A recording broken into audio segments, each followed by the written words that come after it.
Hello everyone, welcome back to my channel. So today we are discuss about to राजनीति विज्ञान जो कि B ए third year का minor subject है और हमने इसकी इकाई 1 पहले ही कंप्लीट कर चुके हैं और आज बारी है इकाई 2 की, जिसमें हम कुछ क्वेश्चंस देखने वाले हैं जो कि बहुत इंपॉर्टेंट होने वाले हैं और ये परीक्षा की दृष्टि से बहुत ही ज़्यादा हेल्पफुल होने वाले हैं आप लोगों को।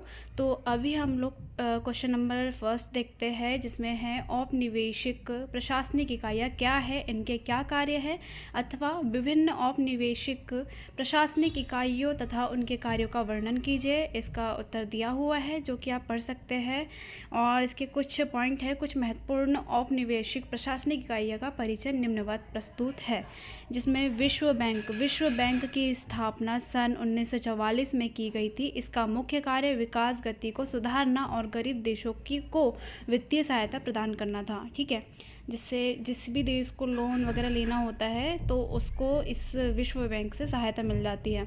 अब टॉपिक नंबर 2 है संयुक्त राष्ट्र की स्थापना सन 1945 में की गई थी। इसका मुख्य कार्य शांति और सुरक्षा बनाए रखना, मानवाधिकारों की सुरक्षा करना, विकास को प्रोत्साहित करना और अंतर्राष्ट्रीय सहयोग को बढ़ावा देना है। थर्ड पॉइंट है अफ्रीकी संघ की स्थापना सन 2001 में की गई। इसका मुख्य कार्य अफ्रीकी देशों के बीच सहयोग, एकता और विकास को प्रोत्साहित करना है। और फोर्थ पॉइंट है विश्व स्वास्थ्य संगठन की स्थापना सन 1948 में की गई। इसका मुख्य कार्य विश्व भर में स्वास्थ्य सेवाओं को सुधारना और स्वास्थ्य संबंधित मुद्दों का नेतृत्व करना है। फिफ्थ पॉइंट है हमारा यूरोपीय संघ।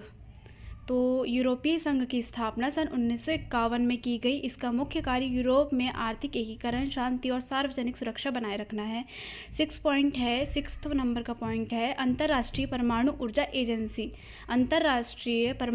एजेंसी की स्थापना सन 1957 में की गई। इसका मुख्य कार्य परमाणु ऊर्जा के शांतिपूर्ण उपयोग की निगरानी करना और सुरक्षा प्रमाणित करना है। विश्व व्यापार संगठन की स्थापना सन 1995 में की गई। इसका मुख्य कार्य पूरे विश्व में व्यापार को सुधारने, संरक्षण और प्रमोट करने हेतु व्यापार निर्देशिकाओं को स्थापित करना है। एट्थ पॉइंट है नाटो की स्थापना सन 1949 में की गई। इसका मुख्य कार्य अद्वितीय रक्षा संगठन के रूप में उपयोग करने हेतु नाटो के सदस्य देशों के बीच सामरिक सहयोग और सुरक्षा प्रदान करना है। नाइन्थ पॉइंट है अंतर्राष्ट्रीय उद्योग संगठन की स्थापना सन 1944 में की गई। इसका मुख्य कार्य अंतर्राष्ट्रीय मौद्रिक और वित्तीय सहायता प्रदान करना और स्थिरता बनाए रखना है। इन औपनिवेशिक प्रशासनिक इकाइयों के माध्यम से पूरे विश्व में सामाजिक, आर्थिक और संगठनिक मुद्दों का समाधान और विकास कार्य किए जाते हैं और विभिन्न देशों के बीच सहयोग को बढ़ावा दिया जाता है। औपनिवेशिक प्रशासन क्या है?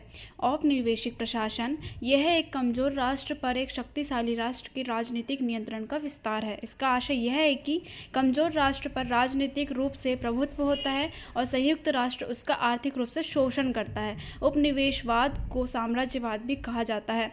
औपनिवेशिक प्रशासनिक इकाइयाँ क्या है? तो इसका है औपनिवेशिक प्रशासनिक इकाइयाँ सामान्यतः औपनिवेशिक प्रशासनिक संगठन विशेष औपनिवेशिक प्रशासनिक कार्यों को प्रबंधित करने और संचालित करने के लिए बनाई गई सरकारी या गैर सरकारी संगठन होती है। ये संगठन विभिन्न क्षेत्रों में काम कर सकते हैं, जैसे कि स्वास्थ्य, शिक्षा, वित्त, कृषि, यातायात और अन्य। सामान्यतः औपनिवेशिक प्रशासनिक इकाइयाँ सरकारी मंत्रालय, विभाग, निगम और विभिन्न सरकारी या सरकारी अधिकृत संगठनों के रूप में होती है। इनका मुख्य कार्य क्षेत्र से संबंधित सरकारी नीतियों और कार्यों को लागू करना, संचालन करना और प्रबंधित करना होता है, ताकि समाज को बेहतर सेवाएं प्रदान की जा सके। इन इकाइयों का संचालन एक निर्दिष्ट नीति और विधियों के अनुसार होता है। इनका मुख्य उद्देश्य सार्वजनिक लाभ की प्राप्ति करना होता है। इन इकाइयों के कर्मचारी सरकारी नौकरी करते हैं और वे समाज की सेवा करने हेतु जिम्मेदार होते हैं। औपनिवेशिक प्रशासनिक इकाइयों के कुछ उदाहरण निम्नलिखित हैं, जैसे विश्व व्यापार संगठन, यूनाइटेड नेशंस, अमेरिका के यूनाइटेड स्टेट्स डिपार्टमेंट, भारत के नियम, भारत के विभिन्न सरकारी निगम और उपनिगम हैं जो केंद्र और राज्य सरकार द्वारा संचालित होते हैं। ये विभिन्न क्षेत्रों में अपनी सेवाएं प्रदान करते हैं, जैसे बिजली, जल संसाधन, रेलवे आदि। इन उपनिवेशिक प्रशासनिक इकाइयों की सामाजिक एवं आर्थिक विकास को प्रोत्साहित करने और यह सुनिश्चित करने में महत्वपूर्ण भूमिका होती है कि सरकारी संसाधनों का सर्वश्रेष्ठ उपयोग किया जा रहा है अथवा नहीं। अब हमारा क्वेश्चन नंबर 2 है, भारत में राज्यों की राजनीति में औपनिवेशिक प्रशासनिक इकाइयों के कार्य लिखिए। अथवा है इसका, भारत में राज्यों की राजनीति में औपनिवेशिक प्रशासनिक इकाइयों की भूमिका स्पष्ट कीजिए। उत्तर है, भारत में राज्यों की राजनीति में औपनिवेशिक प्रशासनिक इकाइयाँ। भारत में राज्यों की राजनीति में औपनिवेशिक प्रशासनिक इकाइयाँ विभिन्न सरकारी और गैर सरकारी संगठन होती है। ये राज्य सरकारों के अंतर्गत काम करती है और विभिन्न प्रकार की राजनीतिक, सामाजिक और आर्थिक प्रक्रियाओं में शामिल होती है। ये प्रशासनिक इकाइयाँ राज्य सरकारों को सहायता और नेतृत्व प्रदान करने में सहायता करती है। राज्य की कुछ प्रमुख औपनिवेशिक प्रशासनिक इकाइयों के बारे में जानकारी निम्नवत प्रस्तुत है। फर्स्ट पॉइंट है, राज्य नीति आयोग। अधिकांश राज्यों में राज्य नीति आयोग योजनाओं, प्रोजेक्ट्स और विकास के क्षेत्र में सलाह देने हेतु स्थापित किया जाता है। यह आयोग राज्य सरकार को विकास योजनाओं की तैयारी और उनके प्रबंधन में सहायता करता है। सेकेंड टॉपिक है, राज्य उपनिवेशिक संगठन। यह संगठन राज्य में सरकारी नौकरियों की दैनिक पता नहीं क्या लिखा है, अनेक की मैं समझ नहीं पा रही हूँ, पता नहीं क्या लिखा है यहाँ पे। सरकारी नौकरियों की लिए जिम्मेदार होता है। इसका प्रमुख कार्य सरकारी नौकरियों की भर्ती प्रक्रिया को संचालित करना और परीक्षाओं का आयोजन करना होता है। राज्य वित्त आयोग। इस आयोग का प्रमुख कार्य राज्य के वित्तीय प्रबंधन को सुनिश्चित करना होता है। यह आयोग राज्य सरकार को वित्तीय संसाधनों का नियोजन एवं वित्तीय व्यवस्था को सुधारने के लिए सुझाव देता है। राज्य जिला प्रशासनिक इकाइयाँ। राज्यों में जिला प्रशासनिक इकाइयाँ होती है जिनका काम जिले के प्रशासन, सुरक्षा और विकास को प्रबंधित करना होता है। राज्य स्वास्थ्य विभाग। इस विभाग का कार्य राज्य में स्वास्थ्य सेवाओं का प्रबंधन करना, स्वास्थ्य योजनाओं को लागू करना और स्वास्थ्य से संबंधित मुद्दों का समाधान करना होता है। राज्य पुलिस। राज्य पुलिस राज्य की सुरक्षा और कानून और क्रिमिनल प्रक्रिया के नियमों का पालन करता है। यह बात की जाती है कि कानून और क्राइम के मामलों में कवर करने के लिए जिम्मेदार होता है। राज्य सामाजिक कल्याण विभाग। इस विभाग का काम सामाजिक कल्याण कार्यक्रमों को प्रबंधित करना होता है, जैसे कि वरिष्ठ नागरिकों की सेवाएं, महिला सशक्तिकरण और दलित तथा आदिवासी कल्याण कार्यक्रम। राज्य शिक्षा विभाग। एक पॉइंट है हमारा, राज्य शिक्षा विभाग। यह विभाग राज्य में शिक्षा सेवाओं का प्रबंधन करता है, स्कूलों और कॉलेजों की नीतियों का करता है और शिक्षा क्षेत्र में। हमारा 9th पॉइंट है, राज्य खेल और युवा मामले विभाग। तो इस विभाग का काम खेल और युवा मामलों को प्रबंधित करना होता है, जैसे कि खेल का प्रोत्साहन और युवा विकास कार्यक्रमों का संचालन करना। 10th पॉइंट है, राज्य पुलिस बल। इस बल का काम राज्यों की सुरक्षा के जिम्मेदार होता है और यह सीमा सुरक्षा, आंतरिक सुरक्षा एवं अन्य राजनीतिक और सुरक्षा कार्यों को संचालित करता है। उपरोक्त औपनिवेशिक प्रशासनिक इकाइयाँ भारतीय राज्यों में राजनीति और प्रशासन के विभिन्न पहलुओं में शामिल होती है। राज्य सरकारों की नीतियों को लागू करने और नागरिकों के लिए सेवाएं प्रदान करने में मदद करने में इन इकाइयों की महत्वपूर्ण भूमिका होती है। तो ये कुछ और डिटेल्स है। प्रश्न नंबर 3 देखेंगे हम कि राज्यों के पुनर्गठन से क्या आशय है, पुनर्गठन के क्या उद्देश्य है। राज्यों का पुनर्गठन किसी देश के राज्यों या प्रांतों की सीमाओं और प्रशासनिक प्रभागों को बदलने की प्रक्रिया को कहा जाता है। इसमें नए राज्यों का निर्माण, मौजूदा राज्यों का विलय या राज्य की सीमाओं को फिर से परिभाषित करना शामिल हो सकता है। राज्य पुनर्गठन का प्राथमिक उद्देश्य बेहतर शासन प्राप्त करना, प्रशासनिक दक्षता में सुधार लाना और सामाजिक, आर्थिक और सांस्कृतिक या ऐतिहासिक कारकों को संबोधित करना होता है।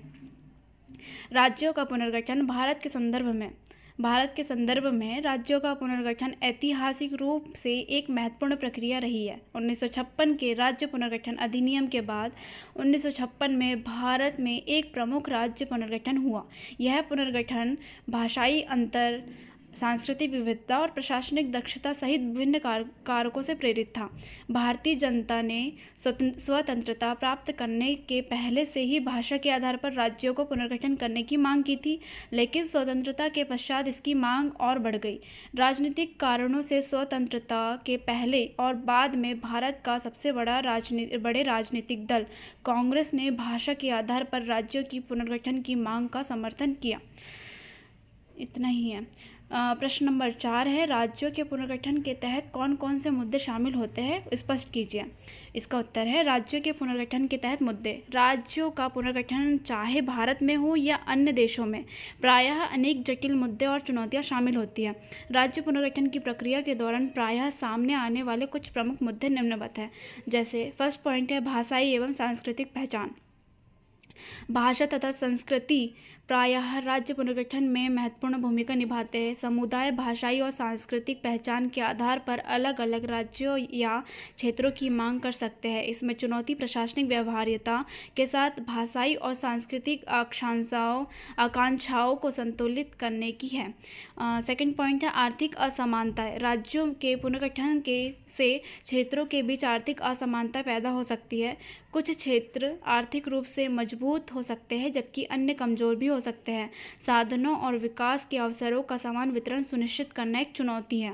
ऐतिहासिक दावे। राज्य या विशिष्ट क्षेत्रीय क्षेत्रों के ऐतिहासिक दावे पुनर्गठन प्रयासों को जटिल बना सकते हैं। ऐतिहासिक शिकायतों वाले समुदाय या क्षेत्र अलग राज्य की मांग कर सकते हैं। फोर्थ पॉइंट है राजनीतिक प्रतिनिधित्व। नए राज्यों का निर्माण और या मौजूदा राज्यों का विलय राजनीतिक प्रतिनिधित्व पर प्रश्न चिन्ह लगाता है। विधायी सीटों, निर्वाचन क्षेत्रों और राजनीतिक शक्ति साझाकरण व्यवस्था की संख्या निर्धारित करना विवादास्पद हो सकता है। फिफ्थ पॉइंट है प्रशासनिक दक्षता। राज्य पुनर्गठन का एक प्राथमिक लक्ष्य अक्सर प्रशासनिक दक्षता में सुधार करना होता है। छोटे राज्य बनाने से शासन व्यवस्था में सुधार हो सकता है, लेकिन इसके लिए राज्य स्तर पर प्रशासनिक क्षमता का निर्माण भी आवश्यक है। अन्य राज्यीय विवाद। राज्य की सीमाओं में परिवर्तन के अंतर्राज्यीय विवाद विशेष रूप से सीमावर्ती क्षेत्रों, जल संसाधनों और क्षेत्राधिकारी संबंधी मामलों पर हो सकते हैं। इन विवादों को सुलझाने में समय लग सकता है और इसके लिए कानूनी तंत्र की आवश्यकता होती है। सेवंथ पॉइंट है संसाधन आवंटन। राज्य पुनर्गठन जल, भूमि और प्राकृतिक संसाधनों के वितरण सहित संसाधन आवंटन को प्रभावित कर सकता है। निष्पक्ष और टिकाऊ संसाधन साझाकरण व्यवस्था सुनिश्चित करना एक चुनौती हो सकती है। बुनियादी दावे का विकास। नए राज्यों को प्रायः प्रशासनिक भवनों, शैक्षणिक संसाधनों, संस्थानों, स्वास्थ्य देखभाल सुविधाओं या परिवहन नेटवर्क सहित बुनियादी ढांचे में प्रमुख निवेश की आवश्यकता होती है। नाइन्थ पॉइंट है प्रवासन और पुनर्वास। राज्य पुनर्गठन के परिणाम स्वरूप लोग एक क्षेत्र से दूसरे क्षेत्र में प्रवास कर सकते हैं। प्रवासन का प्रबंधन और विस्थापित समुदायों की ज़रूरतों को संबोधित करना महत्वपूर्ण मुद्दे हैं। 10th पॉइंट है हमारा अंतर्राष्ट्रीय सीमाएं। कुछ मामलों में राज्य का पुनर्गठन अंतर्राष्ट्रीय सीमाओं और पड़ोसी देशों के साथ संबंधों को प्रभावित कर सकता है, जिससे राजनयिक चुनौतियां पैदा हो सकती है। 11 पॉइंट है कानूनी और संवैधानिक परिवर्तन। राज्य पुनर्गठन के लिए संविधान और कानूनी ढांचे में संशोधन की आवश्यकता हो सकती है। यह सुनिश्चित करना जरूरी है कि कानूनी और संवैधानिक परिवर्तन सुचारू रूप से और बिना किसी विवाद के लिए जाए।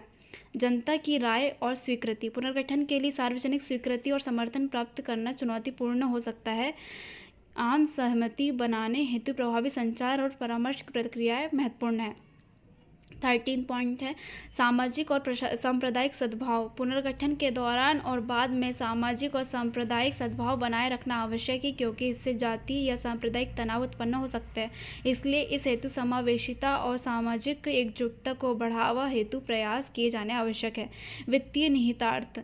नए राज्यों की आर्थिक स्थिरता के लिए राजस्व बंटवारे और राजकोषीय प्रबंधन सहित राज्य पुनर्गठन के वित्तीय निहितार्थ का आकलन जरूरी किया जाना चाहिए।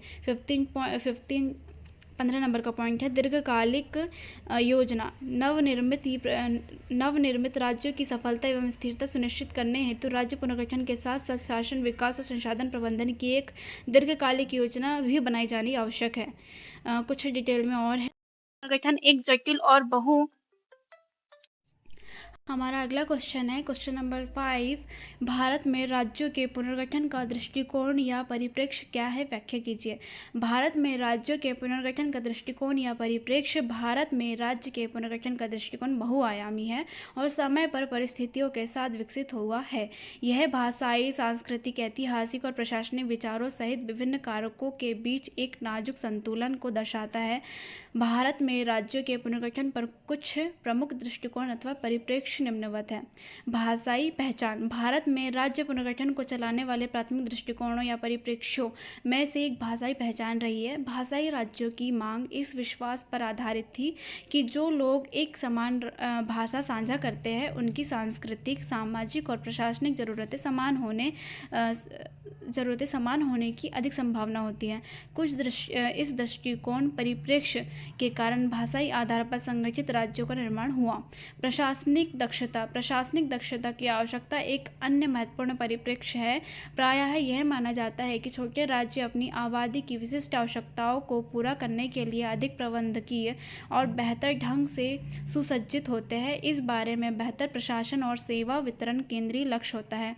सांस्कृतिक विविधता। भारत अपनी समृद्ध सांस्कृतिक विविधता के लिए जाना जाता है और राज्य पुनर्गठन इस विविधता को समायोजित और संरक्षित करने का एक साधन रहा है। विशिष्ट सांस्कृतिक पहचान वाले छोटे राज्यों को प्रायः विभिन्न क्षेत्रों में अनूठी विरासत की रक्षा और प्रोत्साहन देने के एक तरीके के रूप में देखा जाता है। राजनीतिक प्रतिनिधित्व। छोटे राज्यों के निर्माण से विभिन्न क्षेत्रों का राजनीतिक प्रतिनिधित्व बढ़ सकता है।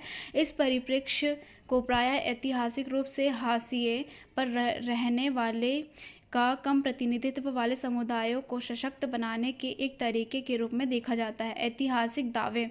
भारत के कुछ क्षेत्रों में राज्य के दर्जे के ऐतिहासिक दावे हैं जो कि प्रायः स्वतंत्र राज्यों या क्षेत्रों के रूप में उनके अतीत से जुड़े होते हैं। इन ऐतिहासिक को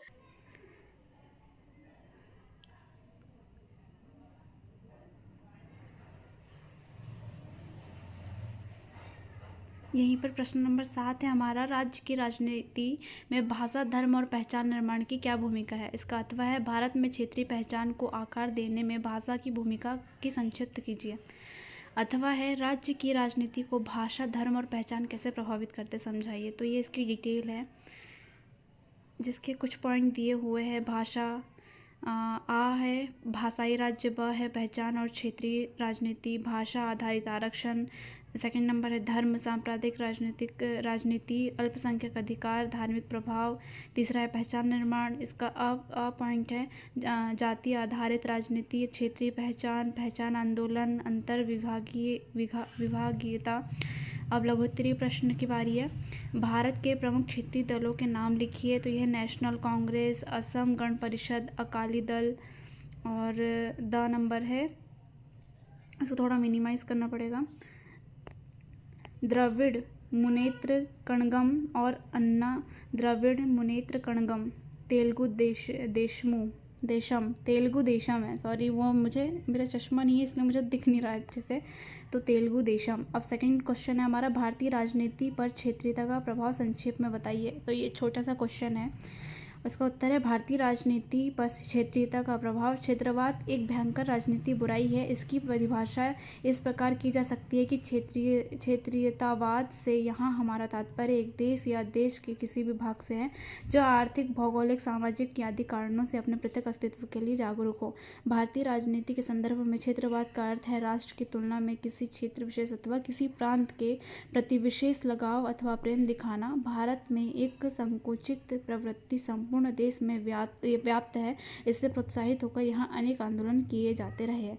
तो ये हमारी इकाई 2 कंप्लीट हो गई, जिसको जैसे तैसे मैंने कंप्लीट कर दिया। इसके बीच में बहुत सारी रुकावटें आई पर फिर भी मैंने कंप्लीट कर दिया। थोड़ा नॉइस या थोड़ा लग रहा होगा कि थोड़ा ऐसा लग रहा होगा कि नॉइसी इन्वायरमेंट है मेरे आसपास, पर मैंने फिर भी कोशिश की है कि जितना हो सके मैं नॉइज़ कैंसलेशन करके वीडियो बना सकूं। और ये हमारी यूनिट 2 कंप्लीट हो चुकी है और हम नेक्स्ट वीडियो में यानी कल मैं यूनिट 3 का वीडियो डाल दूंगी। और आप लोगों को पता है कि हमारे पेपर बहुत ही नज़दीक है। नेक्स्ट मंथ हमारे पेपर होने वाले हैं, तो उसकी भी तैयारी करनी है। तो अभी से पढ़ना स्टार्ट कर दो, क्योंकि एकदम से पढ़ाई नहीं होती है और वीडियो ही इतने बड़े बड़े बन रहे हैं। मैं तो पूरा डिटेल में बता भी नहीं रही हूँ, तब भी मेरे वीडियोस इतने बड़े बन रहे हैं।